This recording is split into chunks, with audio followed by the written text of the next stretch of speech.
வணக்கம். தமிழக வெற்றி கழகம். இன்றைக்கி பிப்ரவரி 14 காதலர் தினம் அப்படின்னு தமிழ்நாட்டை சொல்லிக்கிறாங்க. காதலர் தினம் தான் இன்றைக்கி. காதலர் தினம். கல்யாணம் பண்ணிட்டு காதலிக்கிறது, காதலிச்சுட்டு கல்யாணம் பண்ணுறது, காதலுக்கு ஜாதி இல்லை, மதம் இல்லைன்னு எத்தனையோ படத்தை சொல்லியிருப்பாங்க. தமிழ்நாட்டில் அதுவும் நடந்துகிட்டு தான் இருக்குது. என்ன சில காதலர்கள்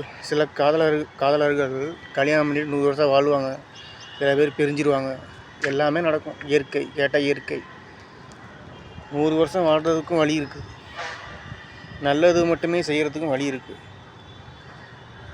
அப்படியே கொஞ்சம் அரசியலையும் சேர்த்து தான் பேசணும்.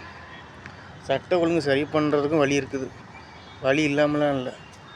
விலைவாசி கம்மி பண்ணுறதுக்கும் வழி இருக்குது. அதே மாதிரி தான் காதலர் தினம். காதலிக்கலாம், அது இயற்கை. அப்பா அம்மா சம்மதத்தோடு திருமணம் செய்யலாம். அப்பா அம்மா சம்மதம் இல்லாமல் திருமணம் செய்யக்கூடாது தான். அப்பா அம்மா சம்மதத்தோடு திருமணம் செய்யணும். இதுதான் தமிழக வெற்றி கழகம். நம்ம விஜய் சாரும் எத்தனையோ படத்தில் சொல்லியிருப்பார்.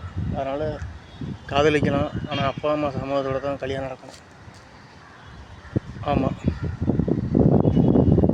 காதலர் தின நல்வாழ்த்துக்கள். தியேட்டரில் மின்னலே காதலர் தினம் படம் ஓடுது, போய் பாருங்கள். அவ்வளோதான். நம்ம வெற்றி கழகம். நல்லா இருங்க.